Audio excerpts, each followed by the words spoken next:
And there we are. Hello, everybody. Welcome, welcome. Oh, hold on.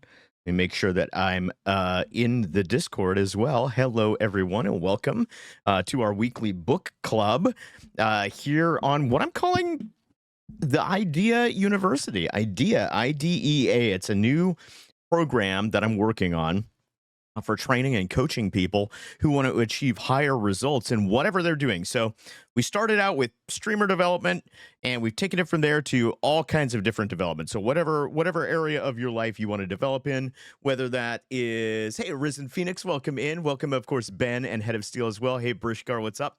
But we took the idea from the very narrow streamer development to, hey, what do you want to do in your life? What do you want to get better at? And that's what we're going to do. Watching from his end. Okay, guitar, you're welcome to watch. So, as always, the rules of engagement, guys, are as we have our talk today, as we have our chat, you are free to engage. We've got our Discord channel. So, if you go to the Discord, if you're a member of the Discord, you can jump into the Discord and you can live chat with me right there through that. And that is totally awesome. You can also use the chat here on Twitch. I'm watching this chat as well. There's a chat on the Discord. So if you want to be in that smaller space, but you don't want to chat publicly, totally understand as well. But I'm excited to dive in today. How's everybody's week? How are you guys doing out there today?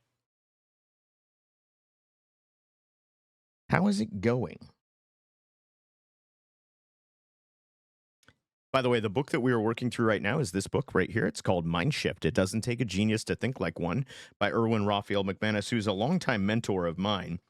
And we are going through, there are 13 different mind shifts in this book, basically mindsets that if you work to establish them, you can improve pretty much anything you want in your life. Really, really good stuff here. Works for success in all kinds of things. Tal says, hello, it's been a long week so far with peak season at the warehouse, but doing well. I'm glad you're doing well, Tal.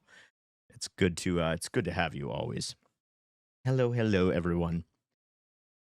All right. Well, let's see. Should we dive in then? Should we find out what's going on? Oh, you packaged 10 bars of lavender. You have 3 left. Nice. Good stuff.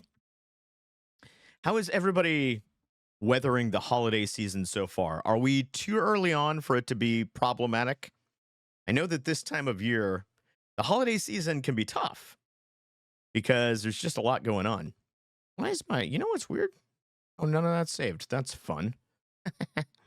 Sorry, I did a bunch of stuff yesterday. Threw a bunch of stuff into this scene, and I'm now realizing that none of it showed up. So that's okay. It's totally fine. Not the end of the world.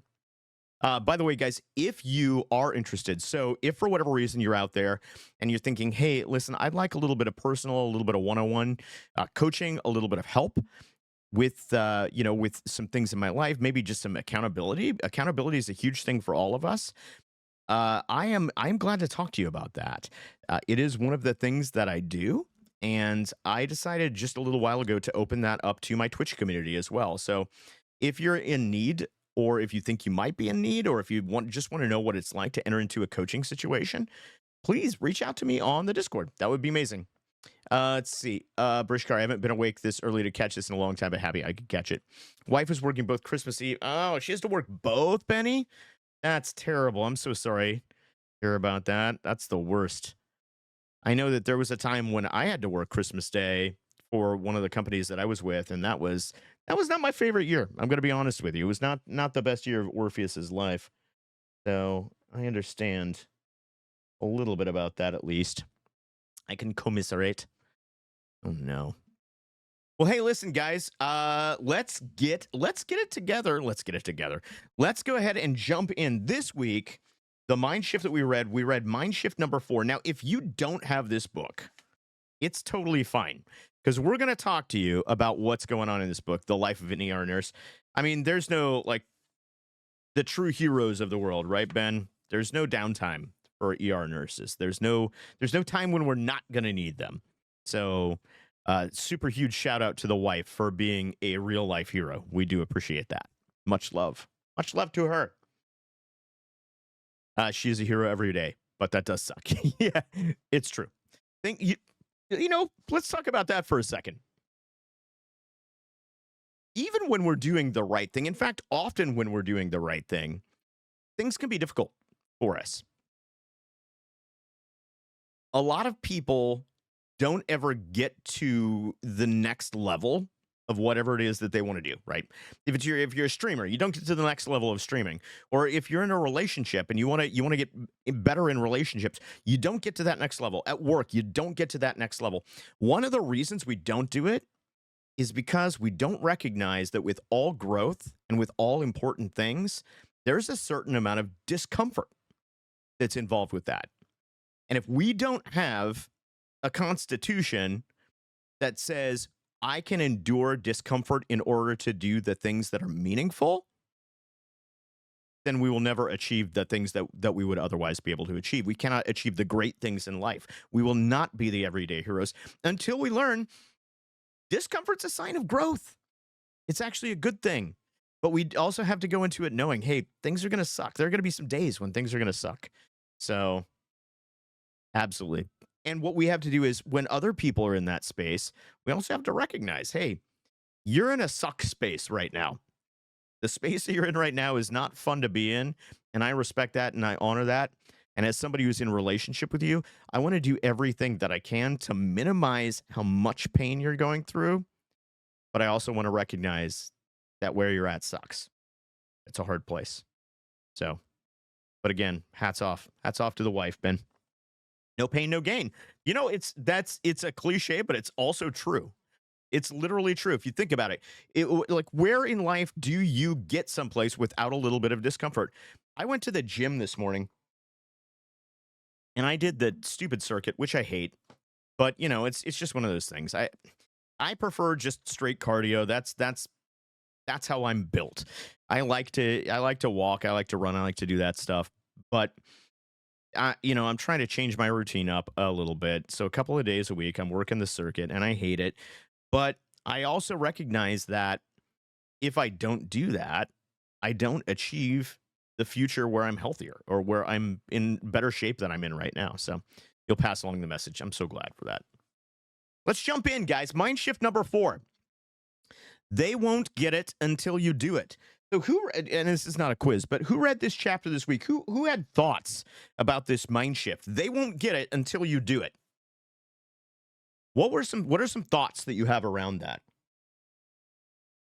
Pineapple won't be staying for the mind shift episode, but I'm coming in to say hello. Thank you, Pineapple. It's good to see you. They won't get it until you do it. What does that mean to you? Even if you didn't read it, when you hear that phrase, what does that say to you?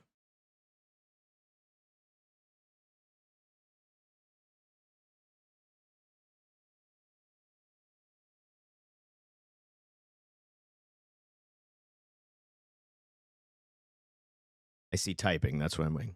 Hey, Jens, welcome in. It's good to see you, my friend. Hello, hello. Jens is an old friend of ours from Twitch, but new to our book club, our development calls. I see somebody's typing in the. It was a long time. It's true. I see typing in the Discord. That's why I'm giving it a full pause. Jens, today we're talking about mind shift number 4. They won't get it until you do it. How am I doing? I'm doing great. Thank you. I appreciate it. Okay, Tal says, sometimes having it happen in real life makes more sense than visualizing it. That's true. Do you ever spend time visualizing the future that you want to step into? You ever spend time really thinking? I was just writing about this today in the book that I'm writing. The book, by the way, is called Pursue Your Moment. It's all about moving from the pitfalls, the mindsets that keep us away from our best selves to the mindsets that create our best selves. So it's a little bit of a companion to what we're talking about here. You aren't the one to take. If you aren't the one to take on the responsibility, then the task will never be accomplished to your own standard. Very true. Very true, Brishkar.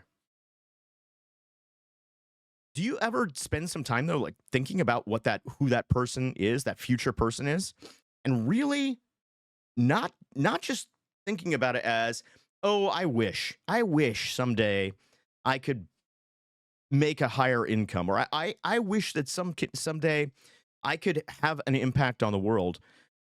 We do a lot of wishing, right? And we wait for that genie in the bottle moment. But have you ever spent time really thinking about if you got those things, if you went after those things, if you did those things that you want to do, that you wish you could do, what would you look like on the other side of that?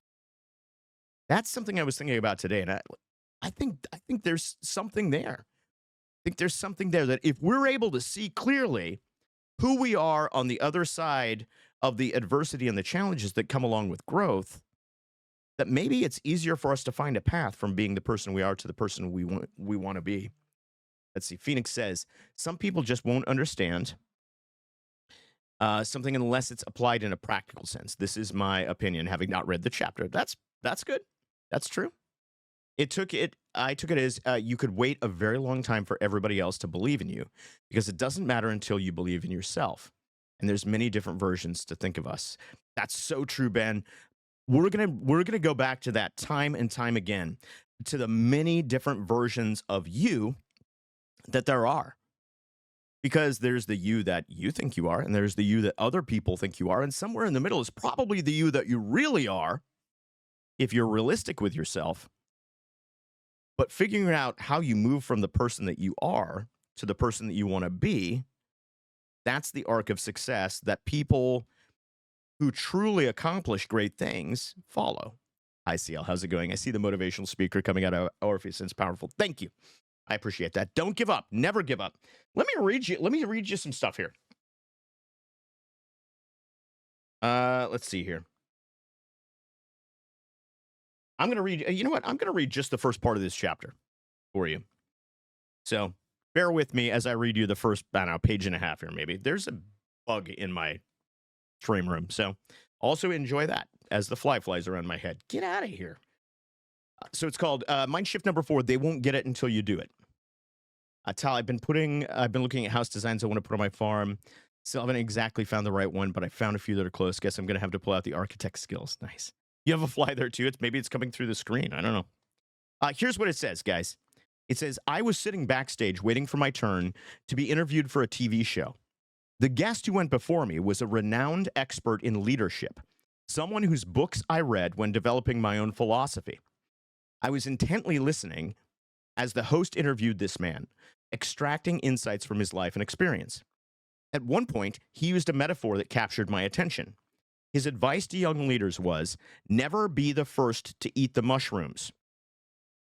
He explained that long ago, early indigenous people would forage for mushrooms as a source of nutrition. The challenge, of course, was that some mushrooms kept you alive and others would kill you. I must admit, I would not be able to tell the difference between a poisonous mushroom and a shiitake if I had them both sitting in front of me. It's a good thing I was born in the 20th century. The guest continued his explanation. Whoever eats the mushroom first is the one who's going to die. His leadership advice, never be the one who goes first. Let someone else eat the mushroom. Let someone else take the risk. Once you know the mushrooms are edible and safe, then you can eat them and enjoy. The guy who eats second has the competitive advantage. It would be my turn to speak in just a few minutes. I had prepared my thoughts before coming to the studio, but suddenly I could hardly remember my talking points. I couldn't shake the other guest's metaphor. Here was one of my leadership heroes giving advice that my instincts told me was completely wrong. I mean, he was not wrong in the most fundamental of ways. It is safer, more logical, more reasonable and responsible to wait until someone else eats the first mushroom. After all, if you're the one who survives, you'll be the one who gets the credit, even if you didn't take the risk. As the guest walked off the stage and I began to walk on, we greeted each other, cordially acknowledging the positive impact we'd had on each other through our writings.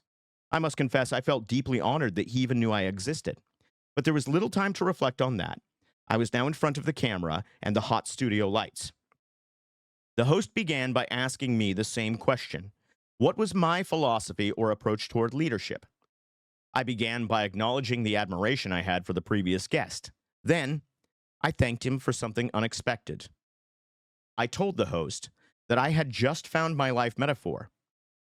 I was the mushroom eater. I acknowledged that there was wisdom in going second, but as I thought about that metaphor, I explained, a simple question kept haunting me. What if no one goes first? What if everyone waits to mitigate their risk by going second? I couldn't get behind the idea that those who went first did it out of ignorance or obliviousness to their own safety. Perhaps they did it because they made a fundamental decision that their lives were not as important as what their sacrifice could bring to the whole. Someone has to eat the mushrooms first, or else everyone will die of hunger. If no one goes first, there is no future. If no one goes first, we will all die. I'm not much of a reader, so forgive me. This is a nice insight and may motivate me a little more. Awesome. See, there's also a great audiobook version of this, read by the author himself, not by me.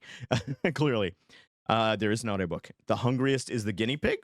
That's true to some degree. Patch and I were talking about, my wife and I were talking about this morning because we were talking about, I had seen a speaker who said that skill was the combination of talent and practice. But I don't really like that because in my experience as a leadership thinker for almost 30 years now, I don't usually see talent as an indicator of long-term success.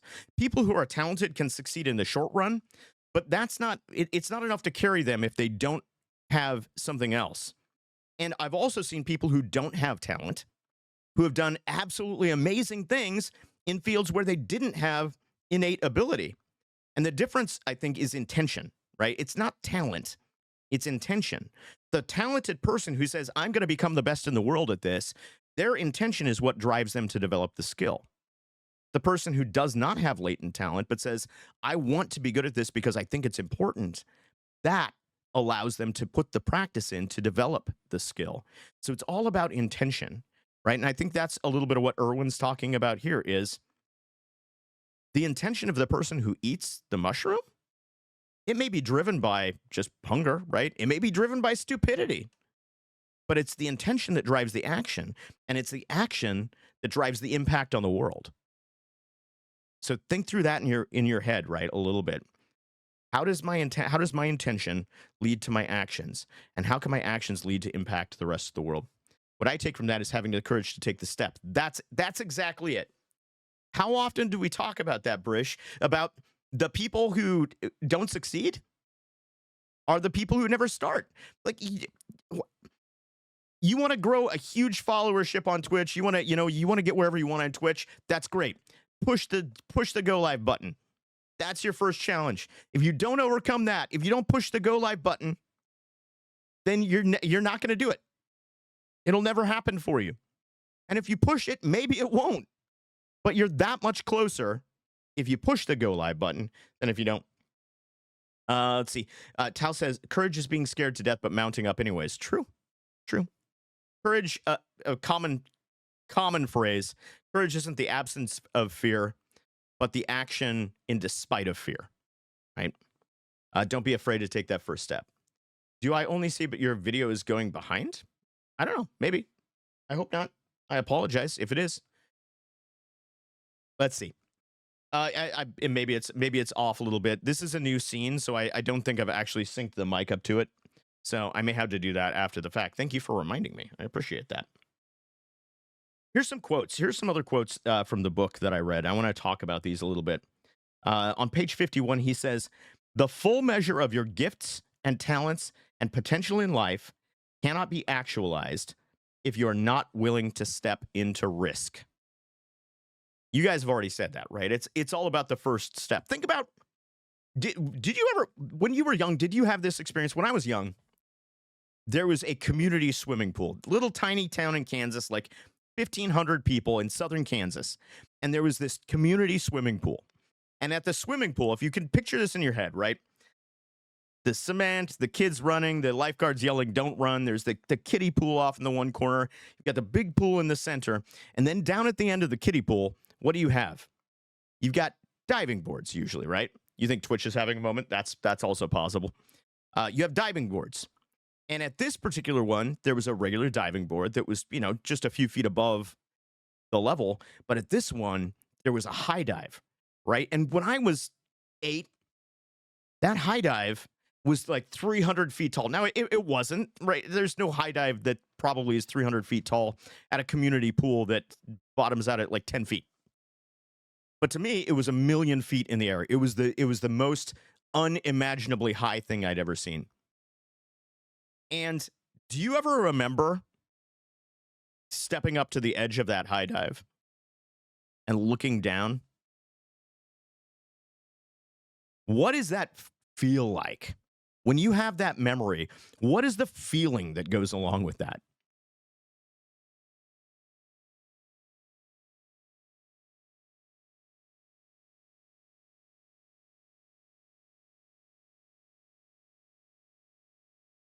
Because I can tell you what it was for me. See, I am, it's hard to tell on Twitch. We had a 12-foot high dive and my insides are still all jittery. Exactly. That's it, Tal. That's it. There's that moment before you step off the edge where, especially the first time you've ever done it,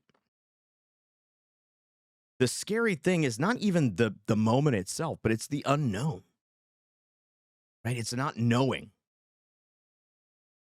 The thing that scares us most often is what we don't know. That's the thing that we're usually most scared of. I remember standing on the edge of the high dive and feeling pulled, right? Because there's that moment of excitement on the precipice of the unknown. What could happen? What is the potential? But there's also that fear that, well, I could die. It's 100 million feet down and I could die. And all evidence to the contrary that, in fact, people jump off of this thing all the time and don't die, it doesn't always sell it to us, right? It takes long to step off the first time, but as you go more and more faster and get more comfortable. Exactly, Ben. I stepped back a little and then ran and jumped off into the deep end. The splat could hurt. It could hurt. That's exactly right. No growth without pain. And no risk without fear, I would say. But like you have said, fear either becomes an obstacle that stops us, like failure. How often do I talk about failure and the fact that failure isn't the end unless you make it the end? Anytime you fail, anytime something falls apart that you try, anytime it just doesn't work the way you wanted it to, it's not the end unless you make it the end. Unless you decide, this is where I quit, this is where I'm done. So fear can stop you just as surely as failure can. It can stop you in your tracks, and you could say, I'm done. I can't go any further. I'm too afraid. Or it could propel you to take those couple of steps back, that run and that jump into the deep end, right? Feel free to share your thoughts at any time, guys. This is not just about me. It's not just about me monologuing, but I also don't want to put you in a spot where it's uncomfortable. For me, the step isn't the problem. It's the outside interference that makes a difference. I'm the kind of person that runs to danger. See, that's the thing, right? So this is what Erwin's talking about, is the mushroom eater, right? Be the mushroom eater. Some of us are kind of drawn to that. I'm a little bit drawn to the unknown.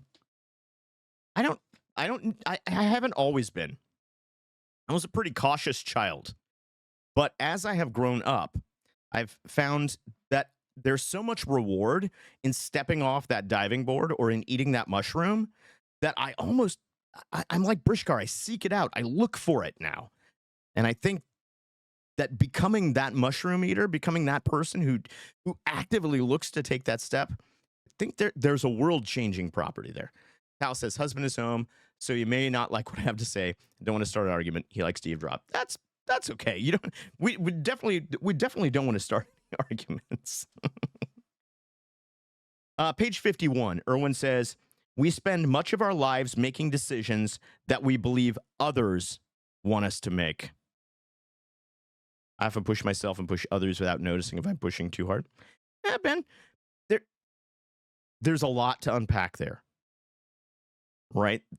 There's a difference between being driven and pushing yourself and going towards the danger and eating the mushroom and exhausting all of your available resources so that you don't have anything left to give. Because if you don't have anything left to give at the end of the day, then how are you going to accomplish a mission that says, my job is to put something into the world? Whether that's content creation, whether it's service, whether it's just being a better husband, wife, or otherwise, whatever it is, if you don't have anything left at the end, if you're pushing yourself to the point of exhaustion, you'll never accomplish your mission that way either, right? So as hard as it is sometimes to take that first step, it's hard to say, wait, what's one, two step too far today? Now, I might be able to take that step tomorrow, but maybe today it's one step too far. I push others, but I don't want to make them uncomfortable, but try and guide them with encouragement and understanding. Yeah. That's good leadership does that. And there's a time. There's a time for the commander to come out and to say, hey, we are in a situation where I have got to command. And that's okay too. That's a different frequency of communication. But usually we help each other grow through encouragement and understanding, just like you said. You've been working on slowing down. That's good, Ben. You're young. I mean, honestly, like when you're younger, it's harder. You have more of a challenge at this than I do because you have energy that I don't have anymore at almost 50. I just don't have access to it. And you do. And so really your job is actually harder than mine. Weird though that may seem. It is, because it's harder. It was harder for me to regulate myself when I was younger because I thought I had inexhaustible energy. And in fact, I actually didn't. Where was that quote on page 51? Page 51, it is right down here towards the bottom. No. That's why breaks aren't a bad thing at all. Too many irons in the fire. Yes, absolutely. Not that you shouldn't continue to drive yourself for performance. I'm not saying that. Be great. Be excellent. Above all else, do everything you do. I've got this sign. I don't think you can see it. But it's back behind me. I'm gonna see my red sweatpants. All right. I work from home. Just about that.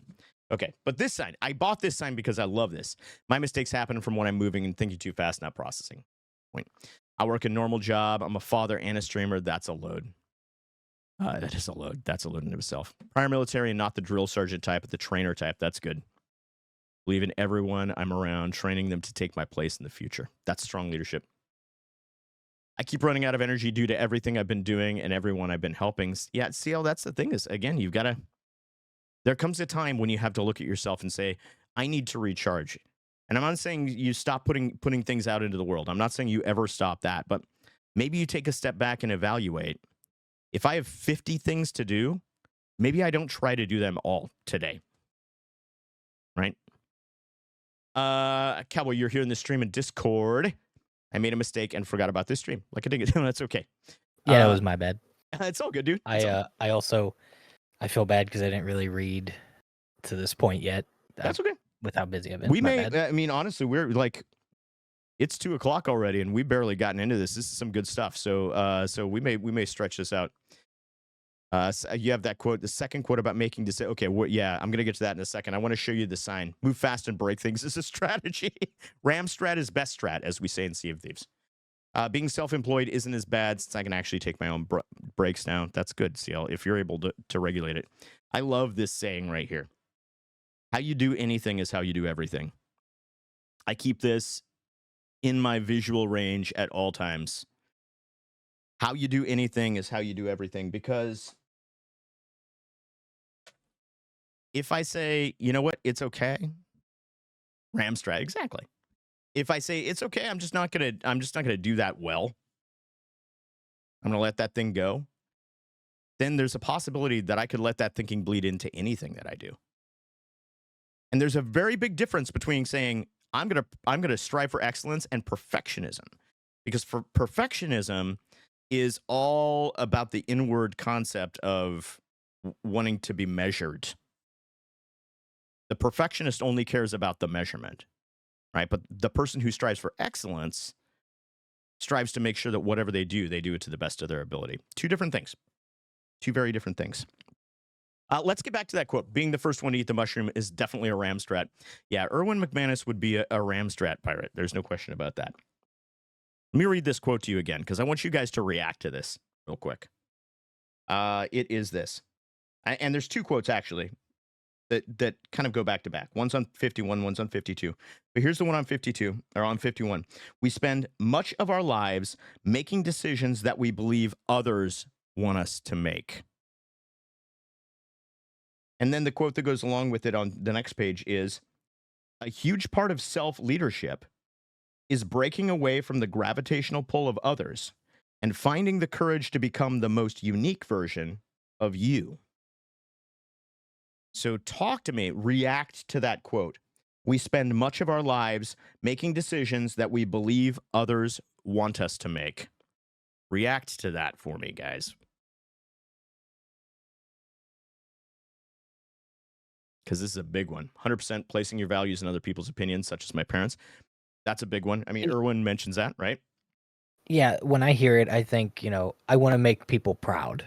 Mhm. Like that's all you're worried about, I guess, is pride in knowing that others are proud of you is a big thing, I guess, is what I get from it. Yeah, I would agree. I'm gonna key in on the word that I think that's important there, and it's the word others, because I think that you will find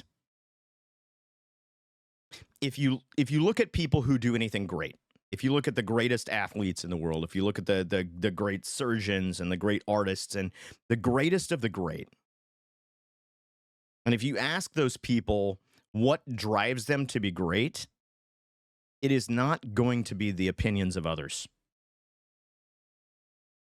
It's going to be their opinion of their own work. Hal says parents always seem to be the others. We always want to make our parents proud. That's true. It's a strong tie. But a part of maturing and part of the reason, the strange thing is that a lot of people never grow out of the need for the approval of their parents. They never grow to a place where they're so convinced that they are an actual full person that they can just say, there are going to be times when my parents are not going to approve, but I have to be dedicated to fulfilling my own purpose and doing my own best life. Brishkar says, I never grew up with a being proud parenting type. It was me being proud of myself and making myself feel better. That's good. I mean, it goes both ways. You have to experience others having pride in you at some point. That's a part of learning to live in community. And if you don't have that, people who don't grow up with that at all, and I don't think that's what you're saying, but people who don't grow up with it at all, they don't have access to a part of themselves that says, I know what it's like to feel loved and accepted and cared for. And that's why those people have a tendency to spin out of control in later life, because they're constantly seeking acceptance and things like that. The good, healthy balance, right, is to learn early on, I can only be measured by my own standards. And yeah, I'm going to set my standards high, but I'm not going to do everything I do in search of applause from other people. Crazy part was when I realized that my parents are human beings, that I don't actually agree anymore with everything. I know, right? That is crazy. When you have that moment where you're like, oh, well, parents are human. Maybe some of the things they believe is dumb are dumb. Sorry. Maybe their grammar's better than mine.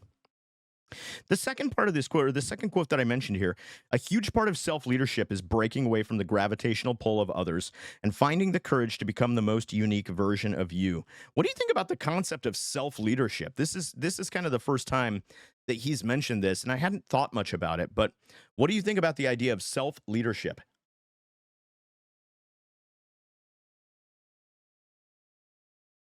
That quote hit me to the core. The one about self leadership, Al, about breaking away from the gravitational pull of others. I love that language because it's so true. It's like, yeah, oh yeah, it's so true. And especially if you have a lot of other people who kind of, or you grow up in an environment where a lot of people feel the same way, or think the same way, or use the same language. Breaking that gravitational pull, getting it out of orbit. Think of how much rocket fuel it takes to get something out of orbit. You have to have the same amount of emotional rocket fuel to distance yourself from the gravitational pull of other people. Self leadership and self discipline go hand in hand. I would agree with that 100%. Because and here's what it is, right? So we talk about discipline. When I talk about discipline, I like to talk about disciplines, because I believe that discipline isn't just a characteristic that we build. I believe that disciplines are things that we build into our life that move us between the space of the person that we are and the person that we want to be. Those are disciplines. And so self leadership, just like you said, it goes hand in hand with that, I think, because we are leading ourselves into that future. The same way that Brishkar was talking about how he encourages and he motivates people and he trains them and he teaches them and he brings them to a place where they're going to They're going to replace him eventually. Our future self needs to be able to tutor us in that same way. And my future self needs to be training me right now to replace myself, which sounds very schizophrenic. But the reality of it is, what that looks like is I've got to learn to think like that future me. And the more I think like that future me, the more I'm going to be willing to take the risks that I need to take. That other term for self-control, that another term for self-control or discipline, I think they're related, Head of Steel. I don't think they're exactly the same, but I do think they're related. I was raised in a religious cult, and so that's a very different thing, right? And this is why I talk about environment, especially you would know from gravitational pull, right? Took a lot for me to break away from that when I was 16 because not wanting to disappoint parents, but I didn't agree with it. I mean, but you found the rocket fuel to do it, right? And here's the question for you, Tal. Here's the question for you right here. If you had the ability to do it then, what can stop you?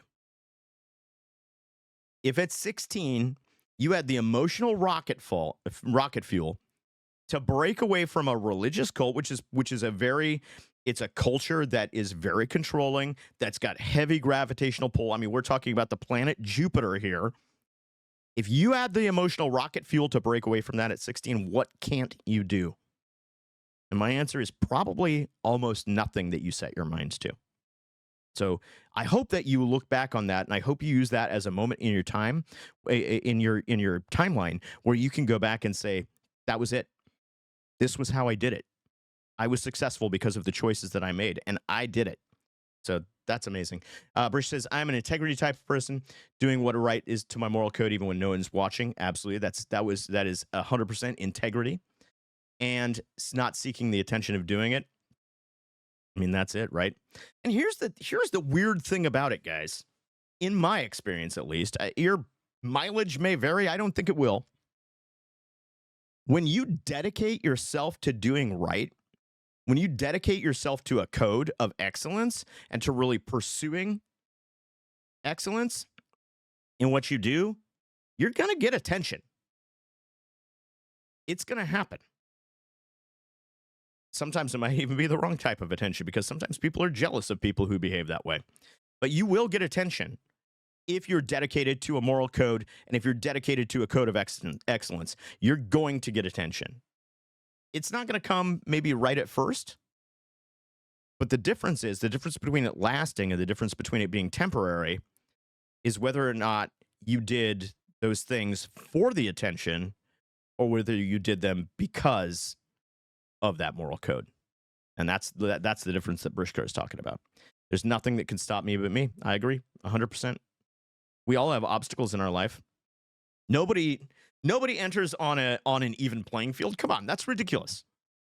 You think me as a middle-aged white dude with a beard who likes craft beer and had a podcast about it. I mean, I literally, come on. You think me of all people, you think I'm going to say that everybody on this planet walks in with the exact same opportunities that I did? No. 100% not. We all have obstacles. I have some obstacles that those people won't face. They have obstacles that I won't face. I come from certain places of privilege. I come from certain places of brokenness. Same with everybody, right? We're all going to have obstacles. So it's not about saying everybody enters on a playing field. It's about saying, what are you going to do with the playing field that you've been given? Right? And I love that phrase. Nothing can stop me but me. Let's move on to the next quote. Page 53. It takes great courage for any of us to become the person we're created to be.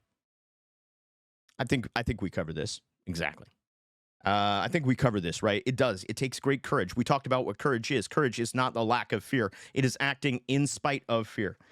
You guys know that. This one. Again, we're retreading ground that we've kind of been over, but this quote is so good. It's on page 53.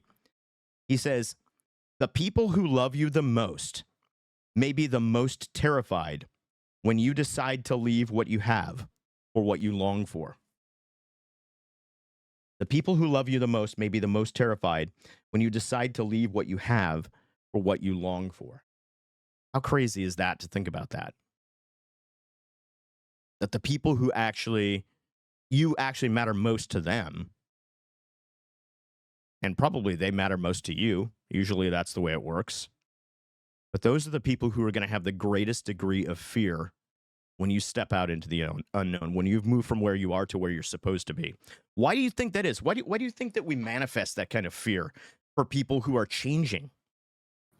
Um, the fear of change, I think, stems a certain level of fear that they will be left behind, in a sense, if that makes any sense. Um, that you'll grow and they won't grow with you, and you will be better than them, essentially. I know that's kind of like a thing with my dad, not to get too personal, but like No. I know he's scared of me going to bigger and better things and just me being gone completely. You know what I mean? Just that's what I think it stems from. Yeah. Yeah, sometimes it's just a fear of being outpaced or being left behind. I think that's exactly it. I watched this and I don't know who it was. Maybe Head of Steel. We exchanged this clip in the Discord in the coaching cohort of the Discord. By the way, we do have a channel in the Discord specifically for people who are interested in a little bit more development conversation. It is the coaching cohort channel. It's a special role that you can get on the friendship Discord. If that's something you're interested in, just hit me up. Just let me know, and I'll get you in there. It's just it's not a. I'm not going to blast you with anything, but it's just one of those things where I offer it as an extra option to people who want more chat like this. I do this once a week. I know that not everybody wants this all the time, but if you do want more of it, I am thinking in this space all the time. So my husband doesn't want me to stream because he thinks I'll fail. Sorry, I'll fall into some kind of lewdness to get views. Well, uh, I mean, this is kind of what we've been talking about, right? Is that's what he's saying, Tao. But is it possible that what he's really expressing is just his fear that you are going to succeed in what you set out to do, and on the other side come out changed? The clip that I was referencing in the Discord, Lewis Howes is the interviewer. His podcast, which is called The School of Excellence, is an outstanding. I would say it's an excellent podcast. It's really, really good. He brings different guests in who represent excellence in various different fields and interviews them. And he had a guest on there, and I do not remember what her name is, and I feel bad about it. I'll look it up. The clip is posted in the coaching cohort channel on the Discord. But she says it this way: when you change, the people who love you are worried because you're killing the person that they love. Let's soak in for a minute. That's a good way to put that. Right? Yeah, because you're literally putting to death that old person and emerging as a new person. And that's a scary moment when you're watching someone you love go through it, right?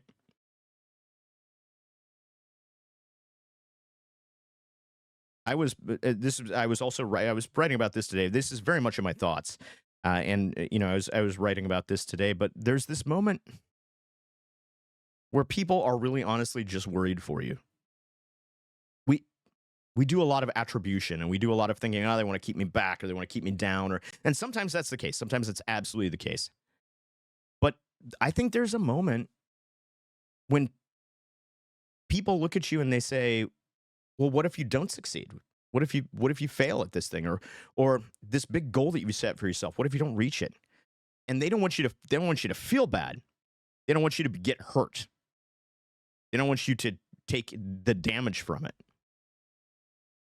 And one of the best things that we can do in our closest personal relationships is let the people that we love know it's okay for us to get hurt sometimes. It's okay.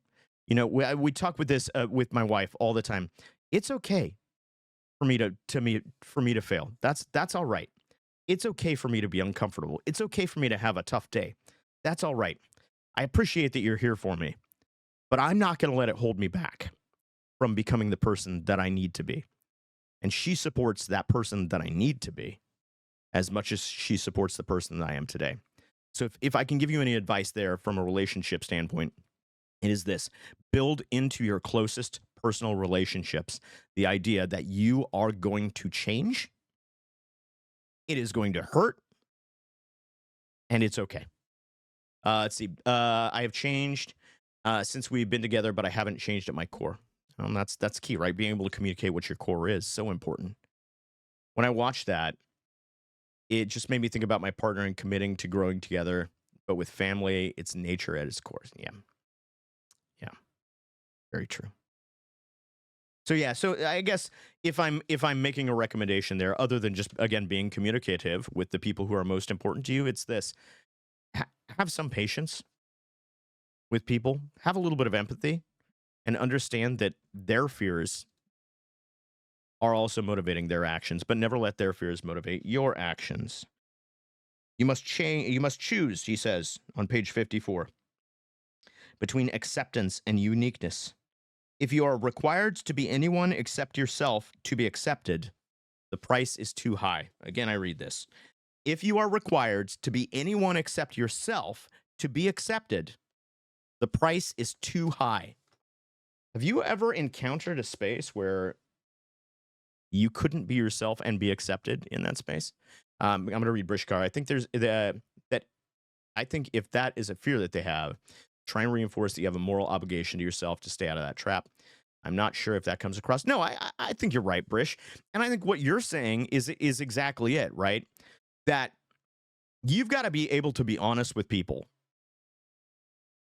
and some people can't take honesty. You got to be able to say, listen, like, here is the thing. I have an obligation to myself to become the best that I can be at this thing. There is a future that is waiting for me.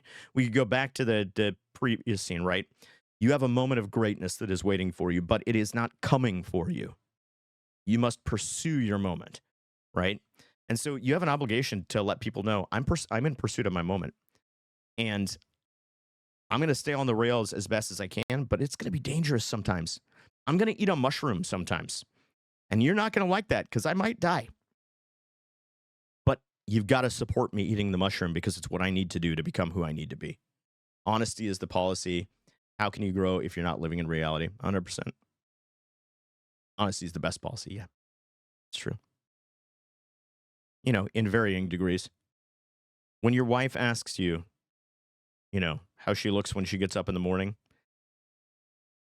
sometimes not the best time to be 100% brutally honest. Or when your husband brings you the food that they've just cooked and it doesn't look great, not always the best time. Sometimes we moderate honesty a little bit. Sometimes we modulate honesty. But it's good. But again, the best relationships are the relationships where you can tell each other the truth. She asked you if you finished writing the thank you cards. You say you mailed them out no matter what. I mean, some of these things, Ben, are just like, these are just hacks for staying alive, for survival. That's what I would call more of a survival moment. When I was in the religious cult, I didn't want to do all this service they wanted us to do. I hated it. I never could be myself there. I'm just happy to be fed, honestly. There's something to be said for that, head of steel. I recognize I'm a very lucky human being. Not everybody gets to live with Batch. He's not wrong. I have one last quote here, guys. I have one last quote. And this is on page 56. I love this. It's never about being right. It's about creating the future people need most. Let me read you this passage. We've got a few minutes here. I'm just going to read you this one little paragraph. Okay, it's a couple paragraphs. He says, as I look back on my life, I was almost always about 20 years early for most of my ideas to be recognized as valid. But excuse me, but if I had waited on validation to act, excuse me, I would have been 20 years too late. The future is never created on time. If you're fortunate, you may live long enough to see your innovation validated within your lifetime, but it is never about being right. It's about creating the future people need most. Take the time to figure out who you want to become. Take the time to nurture your own dreams. Make the choices necessary to create the future you long for, and don't expect others to understand the path you have chosen. They won't get it until they see it. You won't see it until after you get it. You must become the proof of the validity of your vision. Don't wait for the crowd to cheer you on. Don't wait for applause. Don't wait for everyone to understand what you're doing. Just go and eat the mushroom. Eventually, when everyone is sitting and enjoying their salads, they will thank you for the shiitakes. How do you guys feel about that?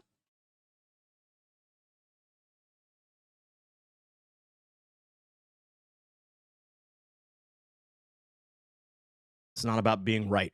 It's about creating the future that people need most. You know, I even like this. I'm going to tell you something.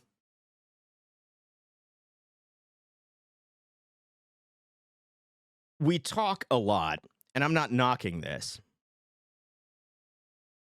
but we talk a lot about doing what's right. That's a really important theme in a lot of religion, in a lot of social structures, in a lot of in a lot of personal ideas that we have about the way that the world works. But we think and we talk so much about how about doing what's right. But I love this concept that Erwin introduces here. Excuse me, I'm so sorry. I love this concept that he introduces here, that it's not even necessarily, it's not about being right, certainly. But the focus isn't even, his focus isn't even on doing what's right. As if there was some kind of a dichotomy, there was some kind of a black and white, a fence on which, one side things are right and the other side things are wrong. It's never that with him. The focus is always, what's the future that people need? How can I put something into the universe that creates something that people need? And I think as creators, as people in relationship, as employees, as whatever you are, if you stop thinking so much about right and wrong, and you start thinking about what can I create? What can I put into the world that creates a future that people need? Then I think you won't probably do very much that's wrong. When you create a mindset that says, I'm looking for a positive future, I'm looking for a future where people have their needs met, where people are enriched, where they are encouraged, when they're motivated, when they're better, then I think you don't have to worry as much about the behavioral aspect of it. Interesting perspective. I found that I'm always trying to do things within the lines, the right thing. However, I see doing it that way holds me back. Yeah, exactly. It's good to have a code. Again, it's like, listen, get yourself a moral compass. Do it. Don't do things that are wrong, right? Don't go out and knock off a bank or, murder somebody. Don't go and do those things. Don't go do the wrong things. But I almost think it's as destructive to put your focus on doing right or wrong than it is to put your focus on creating things that will build a better future, not just for yourself, but for everyone around you, right? I did something wrong 22 minutes ago. I spilled milk. Well, you don't cry over it. It's fine. So I guess that's kind of what I'm taking out of this chapter, right? Be the one who eats the mushrooms. Be willing to take risk. What was the quote on page 54? Hang on. Let me find it. 54. On page 54. This was the quote on page 54 right here.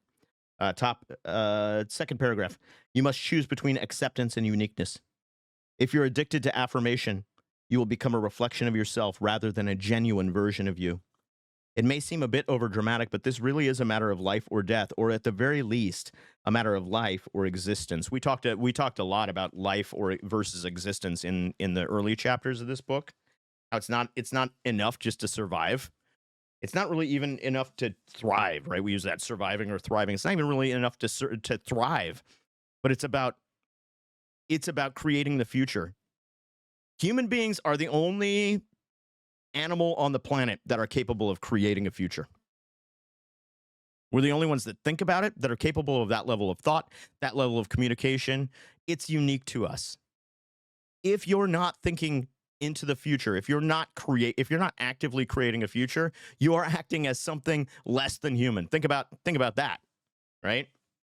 Actually, that was a joke and a test. Years before I was an artist, I stole Lego. Ah, I see. Gotcha. Gotcha. Well, I mean, here's what it is, right? You become the person that you want to become, or you become the person that other people want you to become. Your choice, one way or the other. If your past is a ball and chain around your ankle, you will not achieve the future that you need to be. If you're concerned about the opinions of others, you will not achieve the future that where you need to be, right? So I always say the past can be one of three things. The past can be a prison where all you do is spend your time thinking about all the stuff that you did wrong in the past. Your past could be a prize where you're just like, hey, I had these great successes. I'm going to sit them on the shelf and occasionally take them off and dust them off, but they're not going to affect anything that I do. Or it could be a propeller that moves you into the future that you are designed to live in. Rishkar, okay, so doing the right thing is the risk, though. In a world that sees towing the line between the two is acceptable. Being that risk taker to do the right thing to the betterment of everyone around you. Yeah, exactly. My philosophy, right, Brishkar, is that you do the right thing, you take the risk. Absolutely, you do that. But I also think that we narrow ourselves by just focusing on the right thing. I think that it's not just about doing the always just doing the right thing, because if we're always concerned about just what's right or what's wrong, then we're making one step at a time, one decision at a time. But if we are concerned about creating the best future, it just frames it a little bit differently. Not arguing, but I just like the framework he creates. It wasn't a set; it was just one little piece. Let's see. Let me provide an example, because I'm mainly talking about work. There's a right way to get something done, but it could take longer. I have a hard time taking the path against my moral compass to get something accomplished faster or better. This is a perfect example, Ben. I love this example, right? So here, let's break this down. And I know that we're at time, but let's just break it down real fast. This is going to be the last thing, then we'll go. But let's break this down. So there's something you've got to get done at work. Hey, cough drops, what's up? There's something you have to get done at work. The future that you need is for that thing to get done in the best way possible, right? You're being told to do it a certain way, but there's a better way. If my code of right and wrong is built around, you know what, I'm going to do it the way that I was told because the right thing is to follow the instruction that I was given. If my code is built only around right and wrong, I'm going to do the right thing and maybe not achieve the future that's the right future, because the thing might get done, but it might not get done as well or as fast or as whatever else, right? In that case, sometimes it's better to do the wrong thing, to step out and to say, no, I'm going to do over here. And the reason that you do it is not because it's the right thing or the wrong thing. Again, it's the dichotomy in this case is not it, because you could easily argue that doing it the way that you weren't told is the right thing to do, right? You could say, I'm going against the grain and doing the right thing. Yes, you could say that 100%. But my point is, when you're saying that, what you're saying is, I've taken the decision off of the choice between right or wrong, and I put it on achieving the right outcome, right? It's not about the behavior. It's not about the decision to go left or to go right. It's about having your eyes on the end of the path. That's what causes you to do the right thing, even when it looks like the wrong thing. Emily, it's a good call. Creating a third option. I would say there's always a third option. And that option is to pursue the best moment, to pursue the greatest moment. That's what it is. Well, listen, guys, I want to get you back. I got to go back to work as well, but I want to thank you guys so much. I feel like this was a really robust, a really strong, strong thing. Okay, what Ben said, my boss telling me to do something that might not be the right thing for me. As long as I take the safety of the people around me, if I think the correct way to accomplish tasks, the faster route, that is right to me. So, Brishkar, you and I are, again, just saying the exact same thing. What I'm saying is, you doing the wrong thing, what some people could think is the wrong thing in the case, is actually the right thing, but it's not the right thing because of that dichotomy. It's the right thing because you're thinking ahead to where it's going to lead. That's exactly it. That is exactly making a decision with the future in mind, with the best future in mind. That's awesome. All right, guys, listen, thank you so much. I appreciate it. Let's go out. Guys, I just want to go out with this real quick. Thank you. No, thank you, Head of Steel. I'm going to take it out with this, and here's how I'm going to take it out, and it's this. I love what Tal said earlier about having that emotional rocket fuel at 16 to be able to escape the gravitational pull of something that was extremely strong. What I would love for you guys to do this week, if you have a chance, is think about a time and a place in your life where you had to expend a lot of emotional rocket fuel, but you got away. You escaped into a moment of your uniqueness. You created something that nobody thought you could create, that you proved the world wrong in that moment. And I want you to reflect on that this week, and I want you to ask yourself the question, if I did that then, what can I do next if I harness the power of that rocket fuel? I believe that each and every one of you has that rocket fuel built into you. I believe that you have a moment of greatness that is waiting for you. There is nothing greater in life than pursuing that moment of greatness. Much love to all of you guys. I hope you have a great day.